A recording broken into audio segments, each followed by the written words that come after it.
Kaul utama untuk kami adalah stabilitas, yaitu masuk dalam kongregasi itu untuk seumur hidup, untuk melayani kaum miskin. Kesucian kami hanya bisa tercapai dengan melayani sesama, terutama orang miskin. Saudara sekalian, hari ini saya mau berbicara tentang kaul dalam kongregasi misi. Biasanya hanya untuk orang yang biarawan atau biarawati. Sedangkan kongregasi misi, misionaris misi bukan biarawan. Si putri-putri kasih bukan biarawati. Kalau biarawan harus hidup dalam biara. Kami, pastor-pastor misi adalah orang sekular, yaitu bukan biarawan, tetapi yang hidup di luar. Putri-putri kasih sama. Vincentius berkata kepada mereka, biara kamu adalah rumah sewa di kota, tempat berdoa adalah jalan, kapel kamu adalah gereja paroki, dan pakaianmu adalah pakaian petani-petani. Memang pada zaman Vincentius, semua orang yang membuat kaul-kaul resmi harus dianggap sebagai biarawan atau biarawati.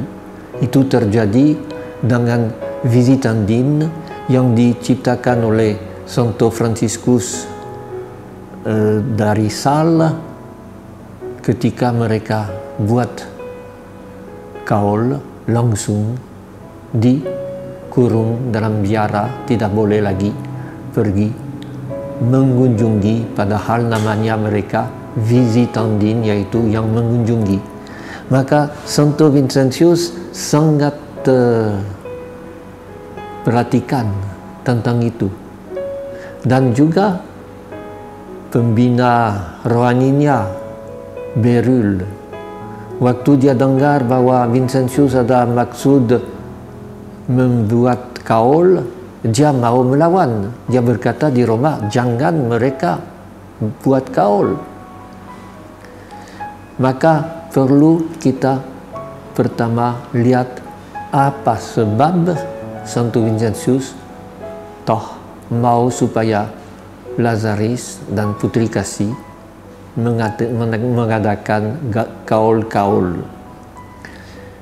Yang pertama, supaya yang masuk CM atau masuk Putri Kasih bukan masuk dan sesudah itu keluar sesuka hati. Kaul utama untuk kami adalah stabilitas, yaitu masuk dalam kongregasi itu untuk seumur hidup, untuk melayani kaum miskin. Ini tujuannya. Dan memang sekarang cara ucapkan dalam kongregasi misi kaul-kaul ialah saya atas hadir Allah dan seterusnya mengucapkan kaul stabilitas untuk kerja seumur hidup dalam kongregasi misi untuk orang miskin di pedalaman, dan untuk itu saya juga mengucapkan kaul kemiskinan, ketaatan, kemurnian. Pernah Santo Vincentius pun pikirkan menambah suatu kaul kelima, yaitu taat kepada uskup-uskup kalau dalam kerja misi. Akhirnya hal itu tidak jadi. Tetapi selalu maksud kaul-kaul untuk kami, Lazaris, untuk Putri Kasih, ialah untuk bisa setia seumur hidup melayani kaum miskin.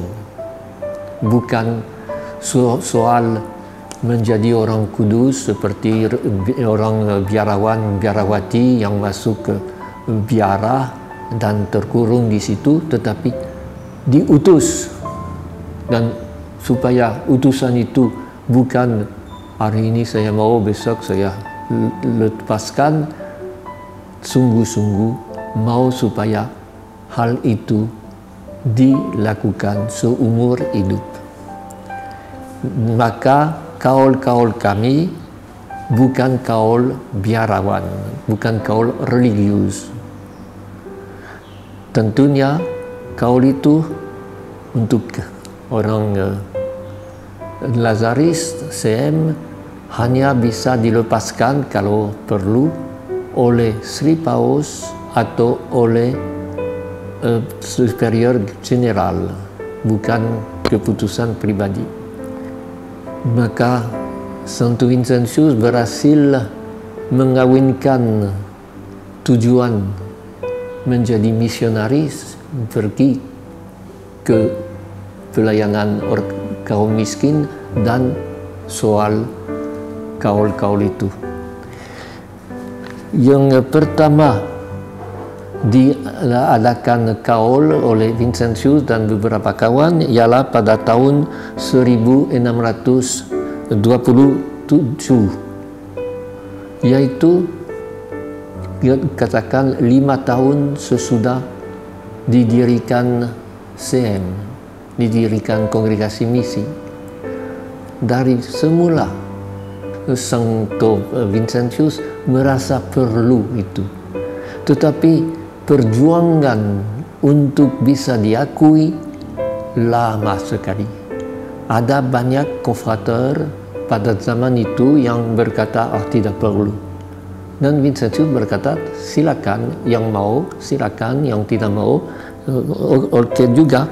Tetapi lama kelamaan tentunya dibicarakan dalam musyawarah umum dan mulai diputuskan bahwa kaul itu harus menjadi untuk semua.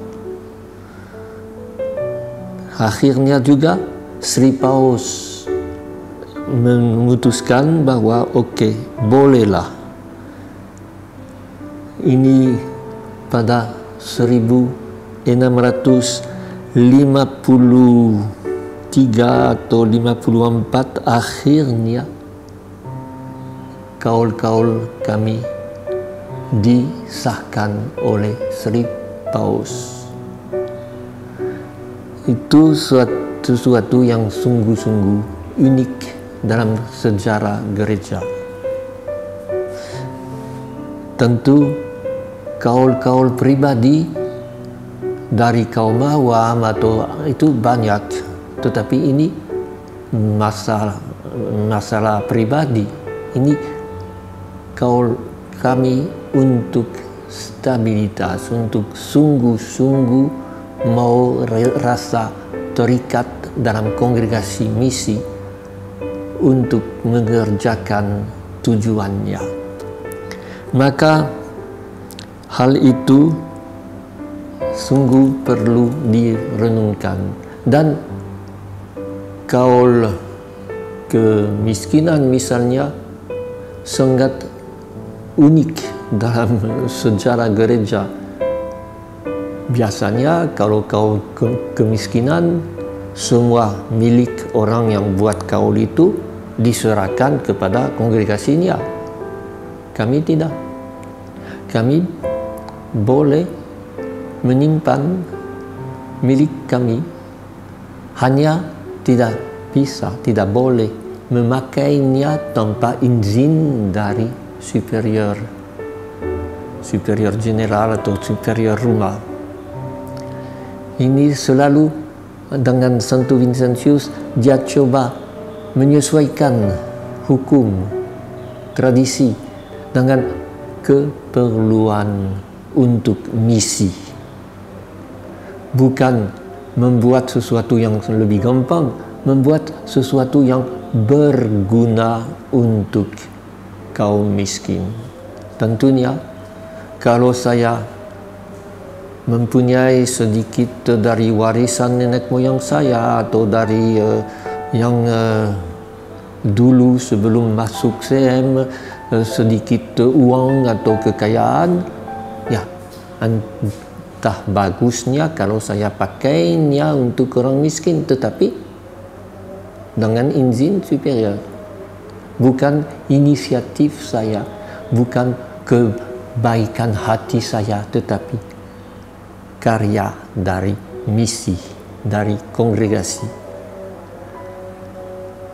Saya pikir hal itu sungguh-sungguh memberi kepada kami CM suatu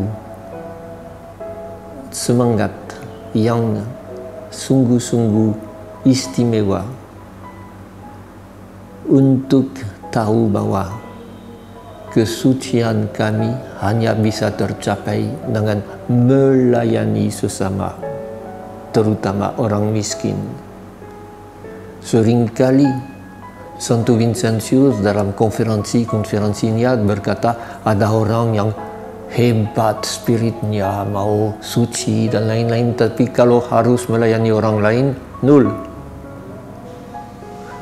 Kami hanya boleh anggap dalam jalan kesucian kalau meniru Yesus yang seutuh hidupnya demi pelayanan Bapanya dalam diri orang miskin. Saya diutus, aku diutus untuk melayani orang miskin, kata Yesus dalam khotbahnya di Nazaret dalam Injil Lukas. Saya diurapi oleh Roh Kudus untuk itu.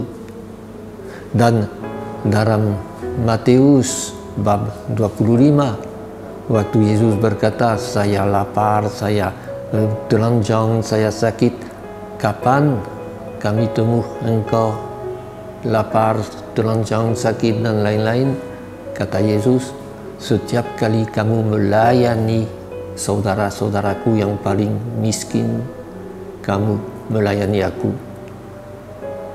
Dan ini yang inti dari kaul-kaul kami Lazaris, menjadi orang yang seperti Yesus, hanya mempunyai satu tujuan, melayani kaum miskin, karena inilah kekasih Allah Bapa.